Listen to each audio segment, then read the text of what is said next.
আসসালামু আলাইকুম। আজকে আপনাদের মাঝে নিয়ে আসলাম ঝরঝরে একটি পোলাও রেসিপি। কিছু টিপসও দিয়ে দেব তার সাথে। আজকের পোলাও রেসিপির জন্য সর্বপ্রথম পোলার চাল সুন্দর করে ধুয়ে নেবেন, ধুয়ে শুকিয়ে নেবেন। এরপরে তেল গরম করে তাতে পেঁয়াজ আর মশলাগুলো যেমন এলাচ, দারচিনি, তেজপাতা, লবঙ্গ, গোলমরিচ এগুলো দিয়ে সুন্দর মতো ভেজে নেবেন। তারপরে ধুয়ে রাখা চালগুলো দিয়ে আদা রসুন বাটা দিয়ে একটু ভেজে নেবেন হালকা, বেশি ভাজলে আবার লাল হয়ে যাবে, পোলাওটা দেখতে তখন ভালো লাগবে না। তারপরে পরিমাণ মতো পানি দিয়ে দিবেন, ধরেন 1 কাপ চালে 1.5 কাপ পরিমাণ পানি দিবেন।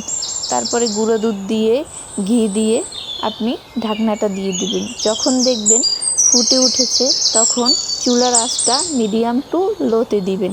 লোতে দেওয়ার পরে যখন হয়ে যাবে তখন উঠিয়ে নেবেন। ভিডিওটি যদি কোথাও একটু হলেও ভালো লেগে থাকে তাহলে অবশ্যই লাইক, কমেন্ট ও শেয়ার করবেন। আপনার একটি লাইক আমার ভিডিওটি আরও 2জন মানুষের কাছে পৌঁছে দিবে। ধন্যবাদ ভিডিওটি এতক্ষণ দেখার জন্য।